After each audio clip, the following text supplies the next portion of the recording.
Baik, kita lanjutkan Ibu, mari kita buka surat 33 ayat ke-21. Allah Subhanahu wa taala berfirman, "Laqad kana lakum fi Rasulillahi uswatun hasanah liman kana yarjullaha wal yawmal akhir." Mbak di mana? Dan Mbak di mana? telah ada pada diri Rasulullah Sallallahu Alaihi Wasallam suri toladan terbaik untukmu bagi orang-orang yang mau berjumpa dengan Allah wal yawmal akhir, dan berjumpa dengan hari akhir. Ustaz, mohon maaf, ini masih suaranya Ustaz. Sudah saya ini tadi mute. Ya, supaya orang nggak ada suaranya Ustaz. Baik. Apa Ustaz? Bagi orang-orang yang mau berjumpa dengan Allah dan berjumpaan pada yaumil akhir. Wa dzakarallaha katsiran, bagi orang-orang yang banyak menyebut nama Allah. Rasul adalah teladan kita dalam bagaimana kita mengikuti akhlak beliau dalam pergaulan hablum minan nas. Afwan Ibu, mungkin sering kita menyaksikan, atau mungkin jangan-jangan kita, atau kita pernah mendengar komentar seseorang, orang itu kan ibadahnya bagus ya, kok kayak gitu sifatnya? Orang itu kan rajin ngaji ya, rajin sholat ya, rajin ke masjid ya, kok sama orang lain jahat, kok sama orang lain buruk, kok sama orang lain begini begitu. Berarti ada kesalahan di sini. Ketaatannya baik, tapi akhlaknya buruk. Tidak mungkin seorang hamba memiliki akhlak yang buruk kalau dia benar-benar mau mengikuti teladan Rasulullah Sallallahu Alaihi Wasallam. Maka akhlak yang baik dengan akhlak yang buruk itu tidak sama. Dan Rasulullah adalah orang yang akhlaknya paling mulia.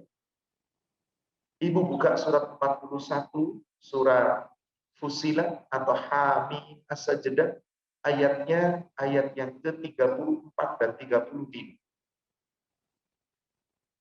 Surat Fusilat, surat Hamim As-Sajdah, surat 41 ayat 34 dan 35. 34 dan 35. Allah Subhanahu wa taala berfirman, "Wala tastawil hasanatu walas sayyi'ah." Tidaklah sama antara yang baik dengan yang buruk. Perbuatan baik dengan perbuatan buruk tidak sama. Akhlak yang baik dengan akhlak yang buruk tidak sama. Idfa billati hiya ahsan. Apabila kamu diperlakukan oleh orang lain dengan cara buruk, tolaklah perbuatan buruk itu dengan perbuatanmu yang lebih baik. Fa'idzal ladzi bainaka wa bainahu adawatun ka'annahu waliyyun hamid. Maka nanti ketika kamu memiliki akhlak yang baik, menolak keburukan dengan kebaikan, orang-orang yang tadinya ada permusuhan di antara kamu dengan mereka, tiba-tiba bisa menjadi teman yang paling setia. Ibu, maaf, sahabat Rasul dulunya banyak yang jadi musuh dan Umar bin Khattab dulu siapa? Musuh. Amr bin Al-As dulu siapa? Musuh. Paman Rasul, bahkan Abu Sufyan dulu siapa? Musuh. Khalid bin Walid, panglima perang yang begitu gagah berani, dulunya siapa? Musuh. Sumamah bin Utsal, musuh. Betapa banyak musuh-musuh Rasul yang dulunya begitu benci dengan Rasul, Rasulnya nggak membalas dengan kebencian. Rasul membalas dengan apa? Memaafkan dengan akhlak mulia. Tadinya mereka bermusuhan, pada akhirnya ka'annahu waliyyun hamid. Mereka menjadi teman yang paling setia. Afwan, ketika ibu mungkin dimusuhi seseorang, musuh seseorang yang memusuhi ibu tadi, lama-lama jadi teman atau makin bermusuhan? Atau tetap saja bermusuhan? Pasti ada kesalahan di sini. Boleh jadi kitanya tidak bisa memaafkan. Boleh jadi kitanya tidak bisa berbuat baik. Boleh jadi kitanya belum mengikuti akhlaknya Rasulullah SAW. Sehingga yang ada bukannya makin baik, jadi sahabat, jadi setia, malah makin-makin Jangankan dengan orang lain, wong dengan saudara kadang seperti itu. Maka siapakah yang memiliki kebaikan? Siapakah yang punya akhlak yang baik? Yang tidak sama tadi dengan akhlak yang buruk. Allah katakan di ayat ke-35-nya, wa ma yulaqqaha illal ladzina sabaru. Tidaklah ada yang memiliki sifat yang baik itu kecuali hanya orang-orang yang sabar. Wa ma yulaqqaha illa dzu hadzin 'adzim. Tidak ada yang memiliki sifat yang baik itu kecuali orang-orang yang akan mendapatkan kemenangan yang sangat besar, yaitu surga. Jadi tidak sama yang baik dengan yang buruk, tidak sama akhlak baik dengan akhlak buruk, tidak sama orang yang memaafkan dengan orang yang mendendam. Tinggal kita mau pilih yang mana yang kita mau ikuti. Apakah mengikuti akhlak yang baik, akhlaknya Rasul, apakah mengikuti akhlak kemauan kita? Silakan. Manusia tidak ada paksaan. Tapi semua hasil dari akhlak kita itu, siapa yang akan menuai? Diri kita masing-masing. Kenapa Rasulullah akhlaknya begitu baik? Kenapa sampai mendapatkan pujian dari Allah? Surat Ali Imran, surat 3, ayat 159. Surat 3, surat Ali Imran 159.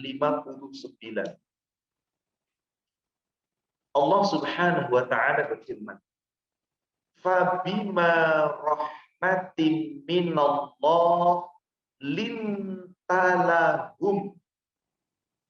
Maka disebabkan karena rahmat Allah, maka kamu hai Muhammad lintalahum, betul-betul kamu itu lemah lembut kepada mereka, hatta kepada musuh, lemah lembut.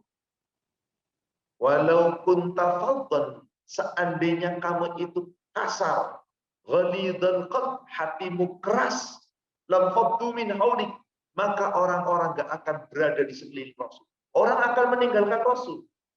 Adakah sahabat yang ingin meninggalkan Rasul? Sahabat itu inginnya bersama.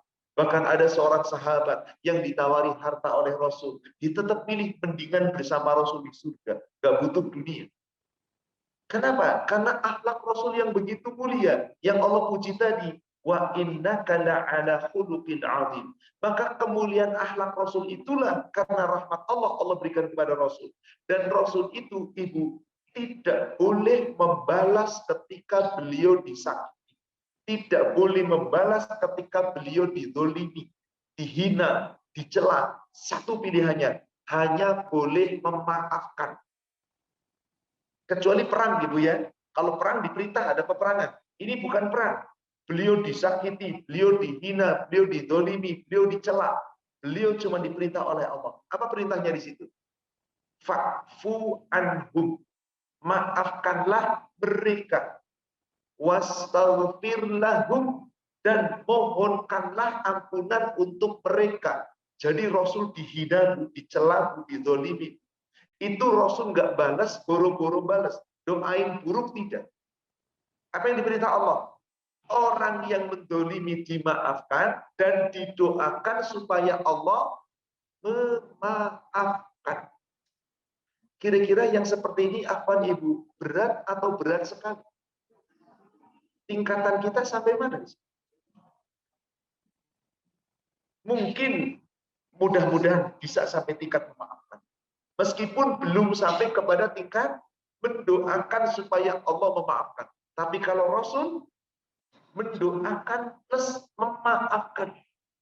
Maka Ibu, kalau kita melihat kisah-kisah Rasulullah dengan para sahabat yang dulunya belum sahabat, itu luar biasa. Salah satunya dikisahkan di kitab Sahih Muslim, itu diceritakan tentang peristiwa Amru bin Al-As. Di hadis nomor 98, Sahih Muslim. Itu diceritakan di situ. Anas bin Malik bercerita ketika apa? Yakni ketika Amru bin Al-As dalam keadaan sakit, hendak wafat. Maka anaknya Amru bin Al-As yang bernama Abdullah bin Amr bin Al-As bertanya kepada ayahnya, "Wahai ayahku, kenapa engkau menangis? Bukankah Rasulullah SAW menjanjikan kepada Anda begini dan begitu?" Maka berceritalah di situ Amr bin Al-As, "Demi Allah, aku telah mengalami 3 zaman. Zaman pertama adalah zaman ketika kesyirikan, zaman ketika dalam kemungkaran, zaman kebatilan, zaman kegelapan, ketika aku masih musyrik, ketika aku kafir. Apa yang terjadi? Saat itu tidak ada nama yang paling aku benci kecuali namanya Muhammad. Tidak ada orang yang paling aku ingin membunuhnya kecuali membunuh Muhammad. Tidak ada orang yang paling aku ingin tangkapnya lalu aku bunuh kecuali bunuh Muhammad. Tidak ada orang yang paling aku benci kepada sangat benci Muhammad. Apakah Nabi Muhammad balas membenci? Balas ingin menyerang? Balas ingin membunuh? Tidak. Apa yang terjadi dengan Nabi Muhammad? Mendoakan semoga mendapat hidayah. Dimaafkan kesalahannya dan didoakan dapat hidayah. Maka apa yang terjadi? Kata Amru, seandainya aku mati saat itu, pasti aku masuk neraka. Tapi kemudian aku mengalami zaman yang kedua, yakni ketika Allah membukakan pintu hidayah. Doanya Rasulullah ijabah, dapat hidayah Amru bin Al-As. Maka saat itu aku mendatangi Rasulullah, kata Amru. Lalu Amru mengatakan, ya Muhammad, ulurkan tanganmu, aku akan jabat tangan. Rasulullah bingung, heran. Ya Amru, untuk apa engkau menjabat tanganku? Aku akan masuk Islam. Aku akan mengucapkan 2 kalimat syahadat. Tapi dengan satu syarat. Apa syaratnya ya Amru? Syaratnya kalau saya sudah mengucapkan syahadat, seluruh dosaku yang lalu diampuni, dihapuskan. Rasul tersenyum mendengar kata-kata Amru. Maka Rasul berkata, awa alimtu ya Amru annal Islam yahdimu makana qablahu. Wahai Amru, kamu tidak tahu Islam itu menghapuskan seluruh dosa yang telah lalu. Wa annal hijrata tahdimu makana qablaha. Tahukah kamu bahwasanya seorang hijrah itu menghapuskan dosa yang lalu? Wa annal hajja yahdimu makana qablahu, dan sesungguhnya haji pun menghapuskan dosa yang lalu. Mendengar kabar ini, Amru dengan mantap, yakin dengan keyakinan sempurna, lalu menjabat tangan Rasul, dibimbing oleh Rasul, bersyahadat. Masuk Islam. Apa kata Amru? Demi Allah, sejak aku masuk Islam, tidak ada orang yang paling sayang kepadaku melebihi sayangnya Nabi Muhammad kepada. Tidak ada orang yang paling aku cintai kecuali aku sangat mencintai Nabi SAW. Tidak ada orang yang paling aku hormati kecuali aku menghormati beliau. Sampai Amru mengatakan begini, demi Allah, andai kata aku diminta menggambarkan bagaimana bentuk wajah Rasul, kalau ibu lihat seseorang, lalu bilang, wajahnya si Fulana tuh kayak apa sih? Ibu minimal bercerita, oh begini wajahnya, matanya begini. Kan bercerita ibu. Kenapa ibu bisa bercerita? Sebab ibu memandang, tahu wajahnya. Nah, Amru bin Al-As itu tadinya bencinya luar biasa. Sekarang setelah masuk Islam, demi Allah, kalau aku diminta untuk menggambarkan wajah Rasul, aku nggak sanggup. Kenapa? Demi Allah, sejak aku masuk Islam, kalau ketemu Rasul, aku nggak pernah berani menatap. Aku begini terus. Tunduk di hadapan, kayak apa tadinya, Bu? Yang ada ingin dibunuhnya Rasul. Kenapa begini? Hidayah, Islam, dan ingin mencontoh akhlaknya orang yang paling buruk. Nabi kita Shallallahu Alaihi Wasallam. Maka sungguh aku berharap andai kata aku mati dalam keadaan Islam, aku akan masuk surga.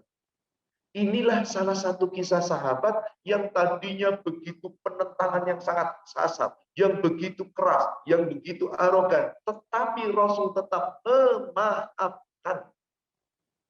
Karena Rasul itu diperintah apa tadi? Maafkanlah mereka. Doakan mereka supaya Allah memaafkan mereka. Dan Rasul senantiasa tidak pernah mendendam. Dalam kasus-kasus di kitab Sahih Muslim diceritakan banyak kisah. Di hadis nomor 2051 nanti Ibu bisa lihat di sana. Rasul pernah diracun oleh seorang wanita Yahudi. Yang daging dilumuri racun. Lalu orang wanita Yahudi itu sendiri yang langsung memberikan kepada Rasul. Diberikanlah kepada Rasulullah SAW. Dimakan oleh Rasulullah, dan ada sahabat Rasul yang ikut makan. Terlalu sahabat Rasul meninggal. Rasul baru sampai di leher, kemudian ditolong oleh malaikat Jibril, dimuntahkan kembali makanannya, dan bekas racunnya membekas di leher. Ditangkap wanita Yahudi itu, ditanya, kenapa kamu meracun aku? Sesungguhnya demi Allah aku akan membunuhmu. Aku sengaja meracunmu karena aku hendak membunuhmu. Coba bayangkan. Kira-kira pantasnya diapain ini wanita Yahudi? Umar bin Khattab mengatakan, ya Rasulullah, apakah tidak lebih baik kita penggal batang leher? Jangan ya Umar, biarkan. Nanti akan dikatakan Nabi Muhammad membunuh. Biarkan, aku selamat. Demi Allah, engkau tidak pernah akan bisa membunuhku karena aku dijaga oleh Allah. Karena aku dijaga oleh Allah. Maka biarkan leher. Ya Rasulullah, dia telah berusaha membunuhmu. Tapi aku selamat. Aku telah ditolong Allah. Biarkan dia lepaskan. Dibebaskan ibu.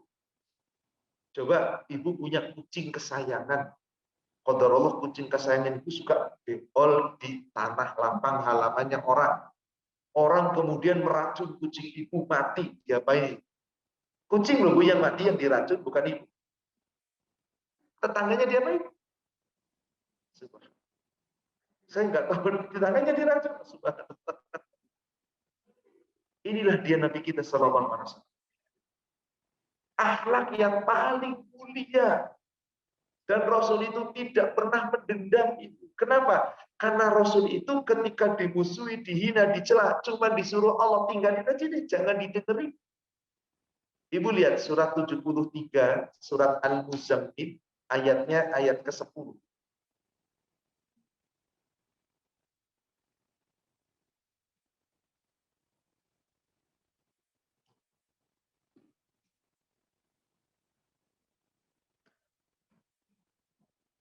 Wasbir ala ma yaqulun wahjurhum hajran jamila. Dan bersabarlah kamu Muhammad atas apa yang telah mereka katakan. Dan tinggalkanlah mereka dengan cara yang baik. Dan ditinggalkan dengan cara yang baik. Jangan dilayani. Jangan dilayani. Bu, ibu lagi dihina, dicela. Ibu bisa emosi karena apa? Dengerin hinaan, celaan terus. Jangan dilayani, tinggal. Wahjurhum hajran jamila. Allah perintahkan itu. Maka Rasul itu dihina, dicela, diapain, tetap beliau meninggalkan dengan cara yang baik. Inilah akhlak yang paling mulia dari seorang nabi yang diputus oleh Allah sebagai nabi akhir zaman, yang dipuji oleh Allah secara langsung, wa innaka la'ala khuluqin 'adzim. Maka bagi kita, Allah pun perintah kepada kita sesungguhnya itu miliki sifat seperti Rasul, sifat pemaaf. Ibu lihat surat 7 Al-A'raf ayat 199. Surat Al-A'raf surat 7 ayat 199.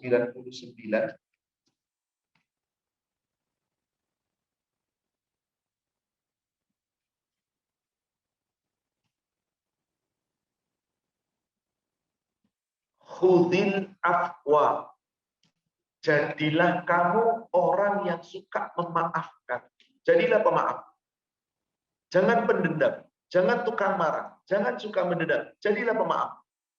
Wa a'rib anil jahili. Kalau ada orang menghina kamu, mencela kamu, mendolimi kamu, menyinggung kamu, menyakiti kamu, tinggalkan saja orang-orang yang bodoh itu. Mereka orang jahil. Jangan kamu layani, maafkan saja. Nggak bisa memaafkan Ustadz. Ya sudah kalau begitu, supaya Anda tidak ikut terpancing emosi, tinggalkan. Tinggalkan. Itu yang paling baik. Sebab ketika kita tinggalkan, kita nggak dengar lagi hinaan dan celaan. Dan orang yang suka memaafkan, yang tidak suka membalas celaan dan hinaan orang, itu salah satu ciri orang-orang yang bertakwa. Ibadur Rahman, menjadi hamba-hamba Allah yang disayang oleh Allah. Senantiasa gak mudah membalas, memaafkan.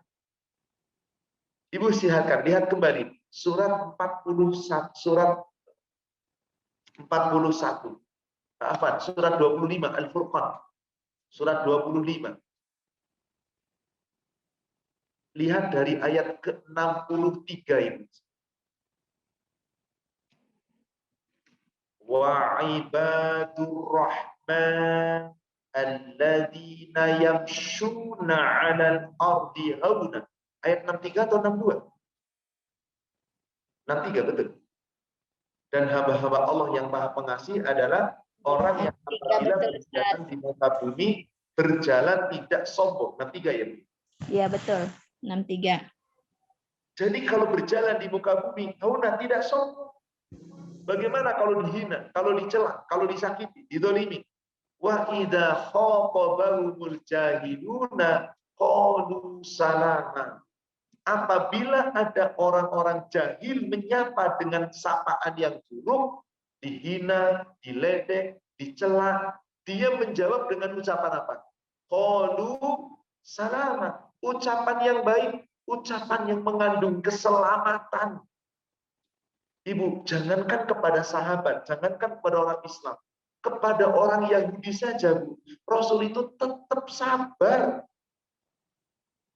Contoh, ibu, misal, maaf, ini ilustrasi. Ibu dengan suami ibu lagi ada di rumah, qadarullah ada tetangga ibu yang kafir, yang non-muslim, minta izin masuk ke rumah ibu bertamu.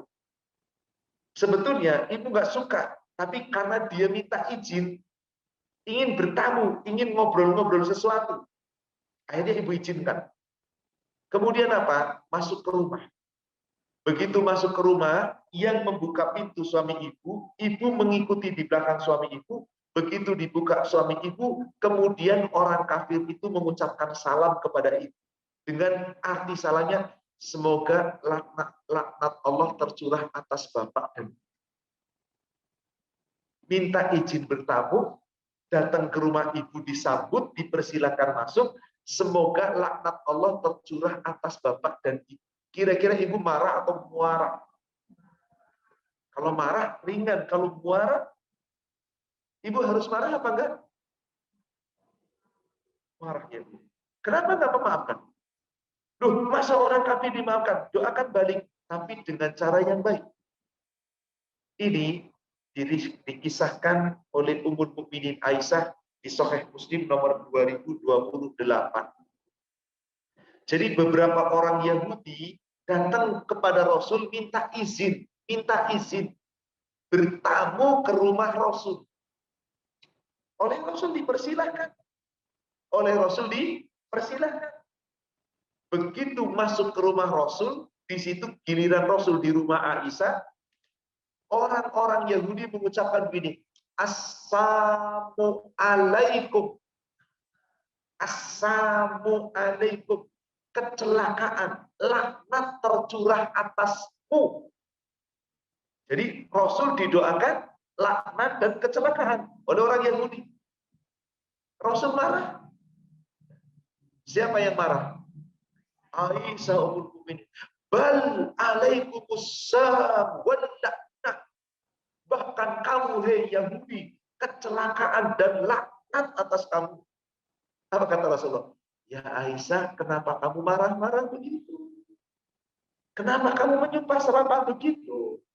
Ya Rasulullah, Anda nggak dengar orang Yahudi itu menyumpahin Anda, mengucapkan celaka untuk Anda. Dengar saya, kata Rasulullah. Iya, tapi mereka kurang ajar. Sudah diizinkan masuk ke rumah, malah mengucapkan laknat. Dengar, kata Rasul. Bahkan saya sudah jawab. Apa jawab Rasul? Wa'alaikum. Kamu yang celaka. Ada emosi nggak di sana, Bu? Subhanallah. Kenapa ya kok Rasul bisa begitu menata emosi? Karena beliau orang yang selalu dirahmati Allah. Bisa nggak kita, Bu, sebetulnya? Contoh persis nggak mungkin. Mengikuti sama nggak mungkin. Tapi cobalah kita mulai mengikuti. Minimal ibu kepada suami di rumah, kepada anak-anak, kepada saudara, kepada tetangga. Ayolah dimulai dari sana. Dimulai dari sana, jaga lisan kita. Saya yakin jika kita yang memulai baik sama orang, orang baik sama kita. Tapi kalau kitanya nggak bisa baik sama orang, jangan harap orang baik sama kita. Karena untuk orang bisa mendapatkan sambutan yang baik, berarti dia harus memberi contoh yang Rasulullah tidak marah. Ya Aisyah, kenapa kamu mesti marah-marah? Ya Rasulullah, dia telah mengucapkan laknat. Anda nggak dengar ucapannya dia? Dengar Aisyah, kan saya sudah jawab. Bal wa'alaikum. Bahkan kamu yang celaka. Sudah beres. Artinya di sini jelaslah bahwasanya Nabi Shallallahu Alaihi Wasallam adalah orang yang luar biasa akhlaknya, yang tidak pernah dimiliki orang lain. Bahkan kalau kita lihat di Sahih Muslim 2126 itu lebih hebat lagi. Jabir bin Abdullah bercerita di sana. Ketika dia mengikuti Rasulullah dalam suatu ghazwah, dalam suatu peperangan, selesai peperangan itu beliau berjalan, beliau pulang. Kemudian apa yang terjadi? Dalam hal dikatakan perang itu adalah peperangan Dzatul Irq. Saat pulang menuju ke Madinah, siang hari yang begitu terik, kecapean, kelelahan, kepanasan, maka orang-orang beristirahat. Rasul beristirahat di sebuah pohon berduri yang paling rindang. Siang-siang Rasul istirahat, kemudian Rasulullah bersandar di bawah di batang pohon itu, lalu beliau tidur, pedangnya digantungkan di salah satu batang pohon. Tiba-tiba ada seorang Arab Badui, orang musyrik, orang kafir, mengendap-endap, langsung menemui Rasul, diambil pedangnya Rasul, Rasul lagi tidur, dihunus pedangnya, ditodongkan ke lehernya Rasul. Akhirnya Rasul bangun. Akhirnya Rasul, apa kata orang itu mengatakan pada Rasul? Ha Muhammad, siapa yang bisa melindungi darimu? Ibu bayangkan, lagi tertidur, dipedang di leher, siapa yang bisa nolong? Rasul cuma menyebut Allah, Allah, Allah. Beliau menyebut Allah dia. Si orang musyrik itu yang tadinya begitu keker pegang pedang Rasul, tiba-tiba lemes, pedangnya jatuh. Orangnya ikut terbulai. Rasul bangun, pedangnya diambil, todong di situ. Sekarang aku tanya kepadamu, siapa yang bisa melindungimu dari aku? Orang kafir itu mengatakan, sesungguhnya engkau adalah orang terbaik. Engkau adalah orang dibebaskan. Begitu sahabat datang berkerumun pada Rasul, tadi ketika aku tidur, ada seorang laki-laki menodongkan pedangku di leherku. Lalu dia berkata, siapa yang akan melindungimu dari itu? Aku katakan, Allah, Allah, aku kata 3 kali. Lalu orang laki-laki itu terbulai. Kemudian aku todongkan senjataku kepadanya. Kamu mau lihat orangnya mana? Tuh, orangnya lagi duduk di samping Rasul. Umar bin Khattab mengatakan apa? Ya Rasul, kita penggal lehernya. Ya, aku tidak sampai terbunuh kan? Biarkan, dibebaskan pulang. Sampai ketahuinya mengatakan, demi Allah, aku baru saja bertemu dengan orang yang paling baik akhlaknya di muka bumi. Dakwah kepada kaumnya masuk Islam. Coba bayangkan, hendak dibunuh. Diracun iya, Rasul disihir iya, hendak dibunuh iya. Aduh, apalagi cuma celaan dan hinaan itu. Bertubi-tubi, apalagi ketika beliau selama di Mekah. Mari contoh Rasul. Banyak orang memuji menyanjung Rasul, memperingati kelahiran Rasul, dibesarkan, dipuji, disanjung Rasul. Tapi akhlaknya jauh dari akhlak Rasul. Tapi Ustaz, kan kita boleh dong menyanjung Rasul. Boleh kita sanjung Rasul. Wong kita diperintah kok. Bukankah bersolawat itu menyanjung Rasul? Mendoakan Rasul? Tapi ikuti aturan. Disinilah nyata bahwasanya ketika seorang hamba ingin mengikuti akhlak Rasul itu is the best, paling baik. Maka tidak sempurna ketakwaan seorang hamba jika belum dibarengi dengan akhlak yang baik. Coba ibu buka di kitab Bulughul Maram, hadis nomor 1551.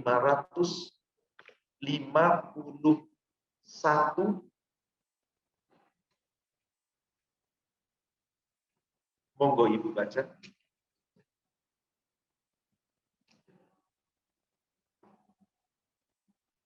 Silakan dibaca.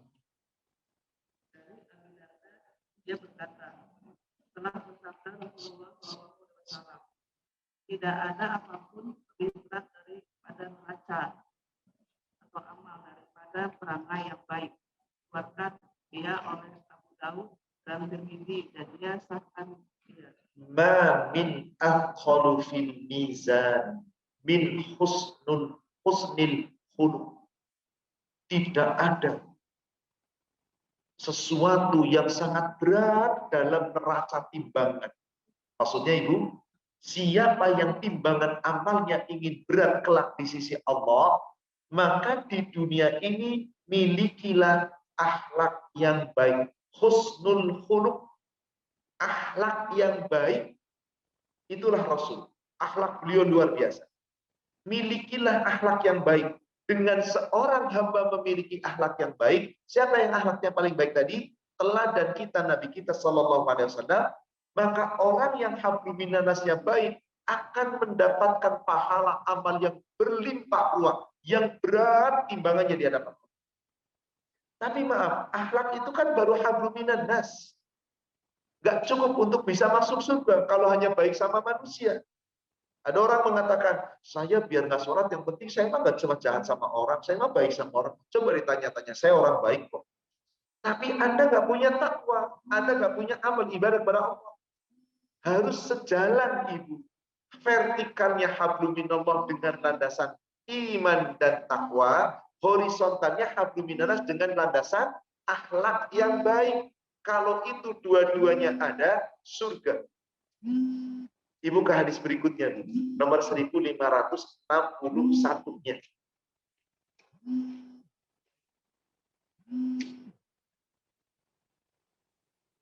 Dari Abu Hurairah dia berkata, telah bersabda Rasulullah SAW, paling baik amal yang memasukkan seseorang ke surga ialah bakti kepada Allah dan perangai yang baik. Bakti kepada Allah itu apa? Takwa. Coba lihat hadisnya. Aktsaru ma yudkhilul jannah. Yang paling banyak menyebabkan seseorang masuk ke dalam surga. Taqwallah, dia bertakwa kepada Allah, dia berbakti, dia taat kepada Allah, wa husnul khuluq, dan hablum minannasnya, akhlaknya baik. Ibu pernah lihat ada orang rajin ibadah tadi, rajin sholat, rajin ngaji ke masjid, tapi sama orang lain jelek, berarti akhlaknya nggak baik. Apakah bisa masuk surga? Wallahu a'lam. Ada pula orang begitu baik sama manusia, tapi sama Allahnya dia nggak mau ibadah, juga nggak bisa. Kedua-duanya itulah Rasul. Akhlak hablum minallah mulia, akhlak hablum minannas mulia, maka beliau orang yang telah dijamin masuk surga.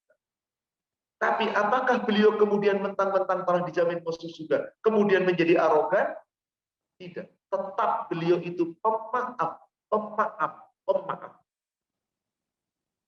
Untuk itu, tentu saja kita ingin supaya mengikuti teladan Rasul, karena teladan Rasul itulah yang terbaik, itulah sifat yang terbaik. Ingat, tidak sama antara yang baik dengan yang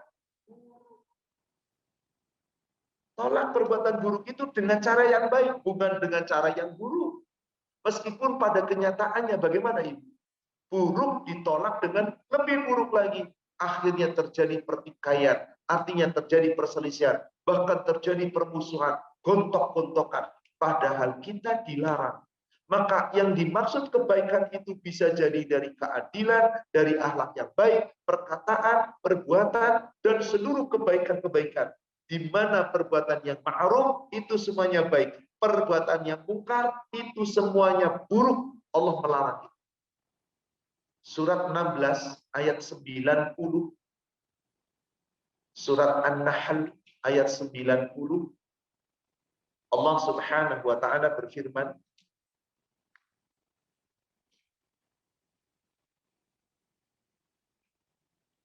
Allah perintah kita apa di situ? Pertama, innallaha ya'muru bil adl. Allah perintah kamu untuk berlaku adil. Adil dalam hal apa? Adil dalam hablum minallah, adil dalam ketaatan dan ibadah. Adil dalam hablum minannas, adil.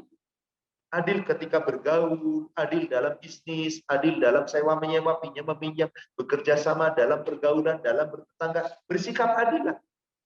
Wal ihsan, dan selalu berbuat baik, kebaikan-kebaikan dalam sisi apapun. Wa itaidil qurba, dan jika kamu punya kelebihan harta, makanan atau apapun, berbagilah dengan orang-orang yang dekat dengan kita. Itaidil qurba, berbagi dengan orang yang dekat. Apa ibu maksudnya? Banyak sedekah, bantu orang, sering berbuat baik dengan membantu orang lain. Jika kita mampu, semampunya. Ini 3 perintah kebaikan. Inilah kebaikan. Ada 3 larangan keburukan. Apa itu larangan keburukan? Wa yanha 'anil fahsya.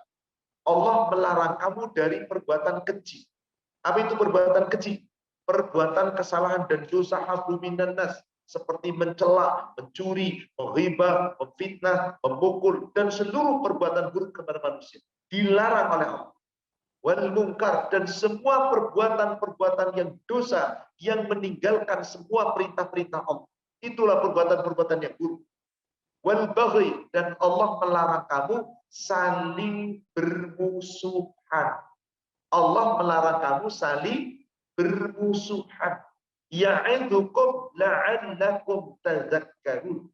Inilah pelajaran Allah kepada kamu. Allah memberikan pelajaran ini kepada kamu supaya kamu selalu ingat Allah, bahwa perbuatan baik dengan perbuatan buruk itu nggak sama. Berarti wajib kita selalu berlaku adil, berbuat baik, berbagi. Kemudian jangan suka menyalahi orang, jangan mencela orang, menghina orang, menyakiti orang, baik itu dengan lisan, baik itu dengan fisik, dengan tangan, dengan kaki, dengan harta. Jangan, karena perbuatan-perbuatan munkar itu tidak akan menyelamatkan kita. Tapi maaf, pada prakteknya gimana, Bu? Banyakkah umat Islam yang seperti itu, yang tetap berbuat munkar? Semoga tidak dengan kita. Dan kita nggak perlu menceritakan orang-orang yang seperti itu. Doakan saja agar kita tidak seperti itu. Na'udzubillahi min dzalik. Yang paling penting, mari penuhi hidup kita, habiskan hidup kita, lalui hidup kita dengan meneladani akhlak Rasul yang terbaik. Karena dengan kebaikan itu, insya Allah, Allah akan berikan kepada kita jannah.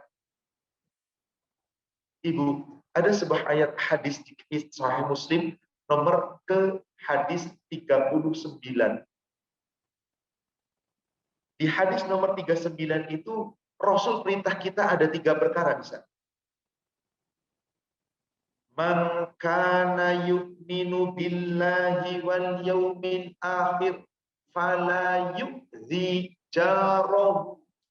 Siapa yang benar-benar iman kepada Allah dan hari akhir, jangan menyakiti tetangganya. Bu, menyakiti tetangga itu dengan apa? Yang paling ringan itu dari sini. Mulut. Jaga mulut Anda. Apalagi kalau sudah urusan yang lain, nanti akan terjadi permusuhan. Jangan pernah nyakiti tetangga, sekecil apapun. Wa man kana yu'minu billahi wal yaumil akhir fal yukrim dhaifah. Siapa yang iman kepada Allah dan hari akhir, hendaklah muliakan tamu. Paling ringan muliakan tamu dengan apa? Ini. Coba ibu lagi bertamu. Bertamu ke rumah saudara, ke rumah tetangga, atau ke rumah hadetolan, ke siapapun. Begitu diundang masuk, ibu bertamu, assalamualaikum, disambut oleh pemilik rumah, waalaikumsalam warahmatullahi wabarakatuh. Ibu apa kabar? Dipeluk, silakan duduk ibu. Dengan senyum, dengan ramah. Lalu sebentar ya Bu, ke dapur orang itu cuma ngambil aqua botol, cuman air putih, nggak ada kue apa-apa. Bu maaf, cuman ada air putih. Gimana Bu selama ini? Keluarga sehat, ramah, ibu hati adem. Cuman air putih loh padahal. Kenapa yang membuat adem? Akhlak. Dari tutur katanya, dari senyumnya. Sekarang ibu bertamu ke rumah orang yang paling megah rumahnya. Dia yang undang, ibu diminta datang, bertamu. Udah ketok-ketok lama, begitu datang, yang keluar pelayannya, disuruh duduk dulu, tunggu sebentar. Sebentar tiba-tiba lama. Begitu datang ketemu ibu, Assalamualaikum. Waalaikumsalam. Bro, saya mau ngomong nih. Bu, dihadirkan di situ minuman paling nikmat. Ada jusnya, ada segala macam makanan nikmat dikasih. Tapi cemberut, gak ada omongan halus. Kira-kira bisa makan nggak itu? Hidangan kayak apa nikmatnya? Gak ada nilainya.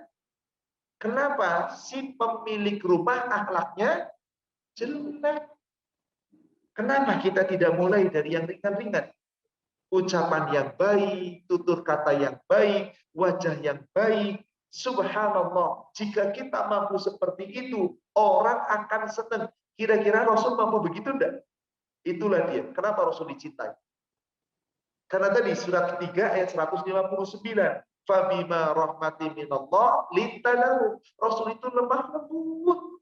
Sama musuh lemah lembut. Sama orang kafir dimaafkan. Gak arogan. Rasul itu adil dan selalu baik. Itu kan Rasul, Ustaz, kita kan cuma manusia biasa. Memang karena kita manusia biasa, mari Allah nggak nuntut kita kayak Rasul dah. Tapi Allah nuntut kita supaya ada berusaha mencontoh Rasul. Lalu yang ketiga apa pesan Rasul di situ? Wa man kana yu'minu billahi wal yaumil akhir falyakul khairan aw liyasmut. Siapa yang iman kepada Allah dan hari akhir, hendaklah kalau berkata, berkatalah benar. Atau mendingan, akhlak yang baik itu diawali dari jaga lisan. Dari perkataan yang keluar dari lisan kita. Bagaimana kata-kata kita terhadap orang lain. Bagaimana bicara kita terhadap sesama. Bagaimana kita di rumah, bagaimana di luar. Jika kita mampu itu, insya Allah kita akan senantiasa mencontoh anak Rasul. Meskipun belum sempurna seperti Rasul dan gak bakal bisa sempurna. Tetap kita itu kadang ada rasa dendam, pengen membalas, susah memaafkan. Betul apa betul? Tapi ingat, tadi menurut Ibu, yang surat 3, 159, itu kira-kira berlaku nggak untuk kita umat Islam? Umatnya Rasul, untuk umatnya Rasul berlaku nggak? Ada perintah apa tadi? Fa'fu anhum, maafkan mereka. Wastaghfir lahum, dan mohonkan ampunan kepada Allah untuk mereka. Ini berlaku hanya untuk Rasul atau untuk kita semua? Oh gitu. Kalau ibu kalau nggak maafkan dosa. Untuk kita semua, ada yang mampu menghafal ayat ini? Kalau kita lihat awal ayatnya gimana? Fabima rahmatin minallah lintalahu. Disebabkan rahmat Allah kepada kamu ya Muhammad, kamu lemah lembut. Lalu ada perintah di sana, maafkan mereka. Doakan mereka supaya Allah mengampuni mereka. Yang diperintah ini Rasul. Ayat ini kekhususan untuk Rasul. Rasul itu nggak boleh balas sama sekali. Kalau ayat ini berlaku untuk kita semua, ya Allah, dosa terus kita tiap hari. Lalu jangankan orang lain, suami ibu kadang-kadang salah kecil aja, ya maafin hatinya, enak aja maaf. Hatinya udah ngedumel. Lalu bagaimana yang besar-besar? Alhamdulillah ibu, kalau ayat itu berlaku untuk umat, itu beda lagi. Kalau Rasul didolimi, disakiti, diapain, maafkan, doakan supaya Allah maafkan. Kan begitu? Kalau kita bagaimana? Coba ibu buka. Surat 42, surat Asy-Syura, ayat 39 dan ayat 40.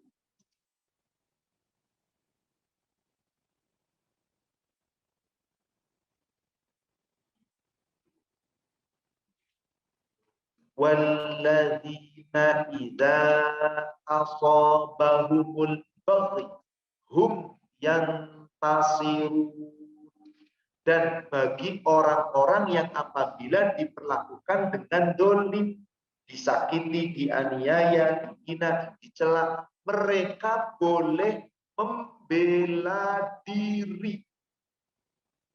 Ibu dihina, ibu disakiti, ibu dipukul, ibu didolimi. Perintah memaafkan atau boleh bela diri? Allah tahu kita itu pada susah memaafkan. Boleh bela diri. Maaf ibu, membela diri dengan balas dendam beda. Kalau balas dendam itu hawa nafsu dan ingin lebih. Tapi kalau membela diri itu ada aturan.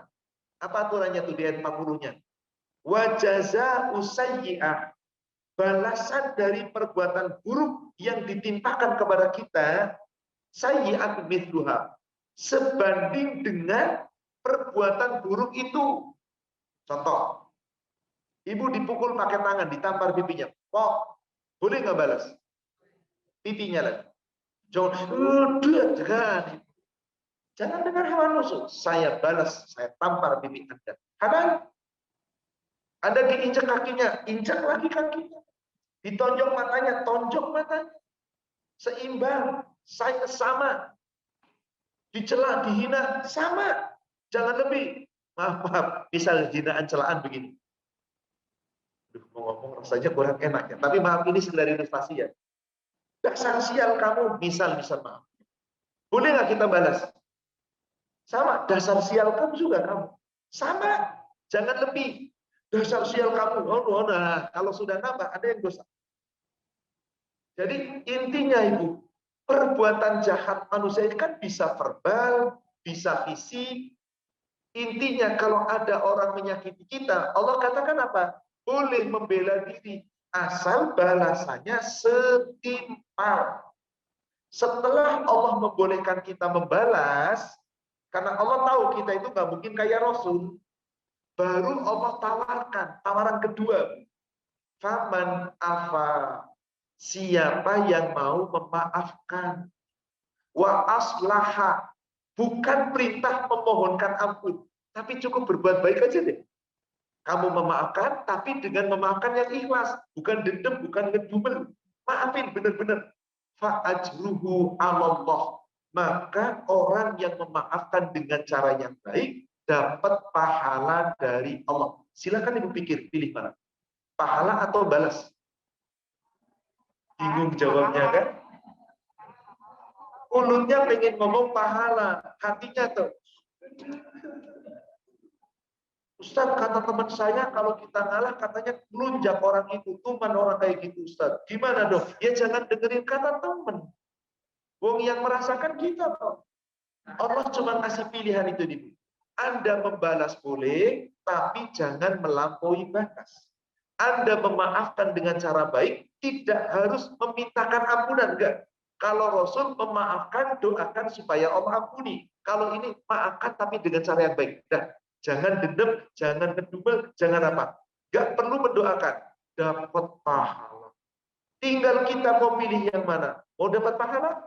Monggo. Mau tetap dapat puas hati? Monggo. Anda balas, hati puas, ini nggak pernah baik sama Anda. Terus musuhan. Tapi dia jahat sama Anda memaafkan, Anda berbuat baik, lama-lama malu sendiri. Tapi Ustaz, dia nggak pernah punya malu, Ustaz, malah makin melunjak. Nggak apa-apa. Orang itu muflis di akhirat. Tahu nggak apa itu muflis? Bangkrut. Itu di hadis Muslim 2211. Rasul pernah bertanya kepada para sahabat, tahukah kamu apa itu muflis? Tadruna man muflis? Tahukah kamu apa itu orang yang bangkrut? Sahabat jawabnya apa? Al-muflis, orang yang bangkrut itu adalah la dinar wala dirham, orang yang nggak punya harta, nggak punya kekayaan, nggak punya dinar, nggak punya dirham, nggak punya duit, ludes.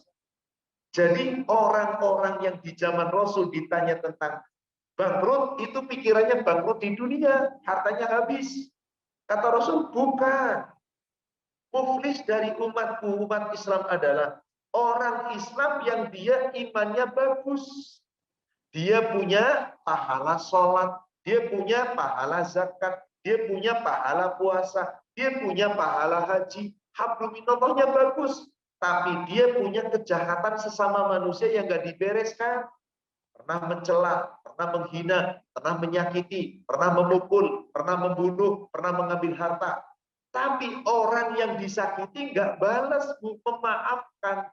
Maka nanti pahalanya orang itu diambil, diberikan kepada yang didolimi di dunia. Kalau ternyata pahalanya nggak cukup, dosanya kita yang disakiti tapi memaafkan, diambil, dibebankan kepada orang yang menyakiti kita. Untung di mana, Bu? Dunia akhirat, Bu. Subhanallah. Di dunia kita jadi orang penyabar, pemaaf. tenang, hati kita nggak guna, di akhirat dapat pahala, dapat digugurkan dosa, dapat limpahan pahala, ketiban duren, dapat pahala lungsuran. Tapi maaf, di sini harus memaaf, berat atau super berat. Ayo, mau ikut akhlak Rasul enggak? La yastawil hasanah wa sayyi'ah. Enggak sama yang baik dengan yang buruk. Anda ingin baik, maafkan. Tapi Ustaz, kan boleh kan balas itu? Dia mencela kita, kita celah lagi, boleh kan? Boleh, sekali lagi. Boleh. Coba Ibu lihat di Sahih Muslim 2217. Di situ Rasulullah SAW memberikan kepada kita, apabila kamu dihina, apabila kamu dicela, apabila kamu dizolimi dengan lisan verbal ya Bu ya, maka orang yang mencaci maki kamu dibalas dengan caci maki yang setara, yang sama, sebanding dengan yang berbuat. Itu tadi, brengsek kamu juga brengsek. Sialan kamu juga sialan. Sama, jangan. Sialan kamu tuh yang sialan, kamu tuh jangan. Tadi coba, ya Bu. Nah, kurang seru. Kan itu tadi hawa nafsu. Coba tadi Rasul, ketika orang Yahudi, Assalamualaikum, selamat, kecelakaan dan kecelakaan atasmu ya Muhammad. Rasul jawab apa? Bal alaikum, kamu yang celaka. Kalau Aisyah gimana? Marah kan? Subhanallah. Bal alaikumul la'nah, alaikumussalam wal la'nah. Kamu tuh yang celaka. Laknat Allah tuh kamu. Kan bertubi-tubi. Rasul, ya Aisyah, kenapa kamu begitu? Subhanallah Ibu. Lihat ini, boleh. Tapi jika Anda memaafkan, Anda dapat kemuliaan. Jika Anda tetap rendah hati, meskipun terus dihina tetap memaafkan, bahkan terus baik, Anda ditinggikan derajat oleh Allah. Mau? Maka di hadis nomor berikutnya itu 2218-nya. Disebutkan di situ bahwasanya apa? Kalau Anda murah hati, bersedekah, mana sama sedekah mimali? Kamu bersedekah dengan hartamu itu nggak bakal berkurang. Orang bersedekah itu hartanya nggak berkurang, hartanya nambah barokahnya. Bukan nambah jumlah loh Bu. Pengen mobil, punya apa motor sini, ntar kamu yang penting sedekah dapat mobil loh. Iya kalau dapat mobil, kalau enggak di sini intinya yang akan membalas itu Allah. Sedekahmu nggak bakal berkurang harta. Barang siapa yang memaafkan, wa mazada bi afin illa izan. Siapa yang suka memaafkan kesalahan orang, Allah berikan kemuliaan. Wa ma tawaddu'a ahadukum ilallah. Siapapun di antara kamu yang merendahkan diri semata-mata karena Allah. Ustaz, saya merendahkan diri di hadapan orang, rendah hati saya nggak balas, tapi saya malah diinjak-injak. Gak mungkin ada diinjak-injak.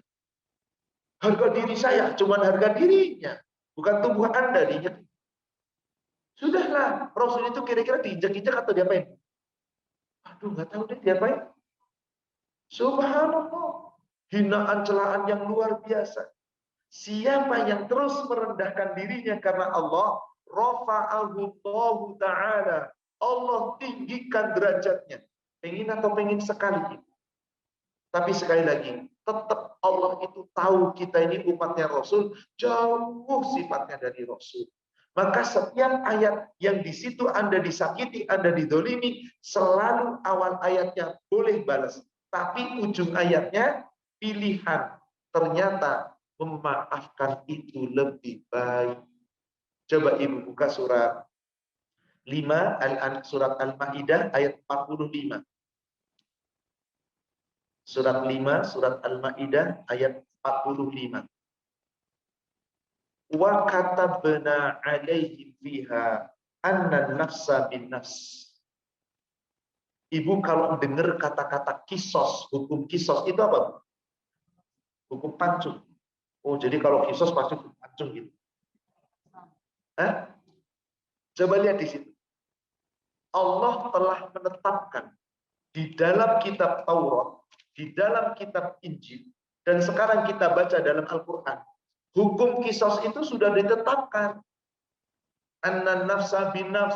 Kalau ada orang membunuh, maka jiwa dibalas dengan jiwa. Wal aina bil aini, ada orang pukul mata, mata dibalas dengan pukul mata. Wal anfa bil anfi, ada orang pukul hidung, hidung dibalas dengan hidung.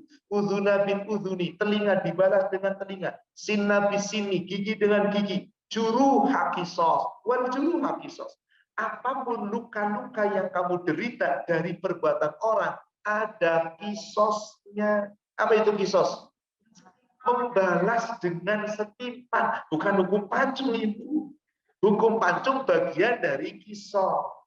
Hukum mati bagian dari kisos. Hukuman dibunuh, dikenggal, dijerat, bagi sebagian dari kisos.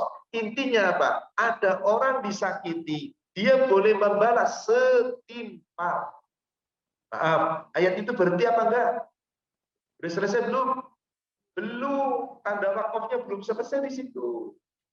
Lalu apa lanjutannya kata Allah? Faman tasaddaqa bihi. Maka barang siapa yang mau bersedekah, membenarkan dengan balasan hukum kisos itu, lalu dia tidak mengambil hak kisos. Berarti apa namanya? Melepas. Saya punya hak kisos pukul, tapi saya enggak pukul. Saya punya hak kisos membunuh orang yang membunuh saudara saya, tapi saya enggak bunuh. Saya punya hak kisos mencela dia yang mencela saya, tapi saya enggak mencela. Berarti saya baik atau buruk? Dapat apa dari Allah? Bukan pahala, ampunan. Subhanallah. Jadi diberi oleh Allah pahala, diberi pula oleh Allah ampun. Plus nanti di akhirat gimana Bu? Dapat lungsuran pahala, dosa-dosa kita diambil. Luar biasa. Subhanallah. Itulah sifat baik yang tidak dimiliki siapapun kecuali orang yang sabar. Dan yang punya sifat sabar itu adalah orang takwa. Maka jika kita mengaku iman dan takwa, Ibu, mari tanamkan sifat sabar pada diri kita. Betul, awalnya itu berat, tapi kalau kita sudah latihan bisa. Ibu dulu nggak bisa nyetir mobil, kenapa sekarang jago nyetir mobil? Latihan. Ibu dulu nggak sabar, kenapa sekarang nggak sabar juga? Nggak pernah latihan. Cobalah latihan. Bisa, Bu, demi Allah bisa. Allah yang menjanjikan ini. Nggak mungkin nggak bisa. Maaf, Amr bin As sebelum masuk Islam gimana tadi? Sangat benci Rasul. Zalim luar biasa. Pokoknya ingin membunuh Rasul, kejar Rasul, nangkep Rasul. Dengan masuk Islam 180 derajat. Kenapa? Karena ingin memberi contoh ingin mengambil contoh dari Rasul. Teladan terbaik, itulah yang terbaik. Ingat, tidak sama yang baik dengan yang buruk. Maka saat kita memaafkan secara tidak langsung kita dapat ampunan. Tuh kata Allah, faman tasaddaqa bihi fahuwa kaffaratul lah. Yang bersedekah berarti dia tidak membalas kisosnya, tetapi memaafkan, maka sesungguhnya akan mendapatkan ampunan. Dimuliakan Allah, ditinggikan derajatnya Allah, dikasih pahala, dikasih ampunan, dikasih lungsuran pahala, dosa-dosanya diambil dibebankan kepada orang yang dolim. Itu kan bertumpuk-tumpuk, Ibu. Tapi banyak umat Islam nggak percaya kemana. Ini cuma ayat, belum ada bukti. Kapan buktinya?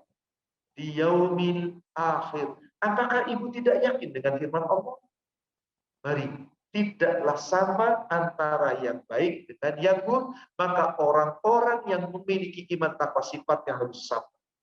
Coba Bu, yang paling dominan sering disebut sifat oleh Allah orang takwa adalah sabar. Ibu lihat surat 3, ayat yang ke-17. Itu lanjutan dari ayat 15, ayat 16, sedang Allah cirikan orang takwa. Bagaimana sifat orang takwa di situ, Bu? As-sabiri. Baik, nanti kita tutup dengan ayat ini. Apa ciri takwa? As-sabiri, orang-orang yang sabar. Terus was-shadiqin, orang-orang yang benar, yang jujur. Terus wal qanitin, orang yang terus dijaga ketaatannya. Terus wal munfiqin, orang yang berinfak, yang tidak bakhil, yang tidak pelit. Yang terakhir wal mustaghfirina bil ashar. Orang yang banyak memohon ampun di waktu sholat. Qadarullah sudah masuk waktu zuhur, jadi kita sudahi. Apa tidak ada tanya jawab Ibu? Semoga apa yang kita uraikan pada kesempatan ini insya Allah membawa manfaat hikmah. Insya Allah di pertemuan-pertemuan berikutnya semoga lebih baik lagi, dan insya Allah mudah-mudahan tidak ada gangguan lagi dalam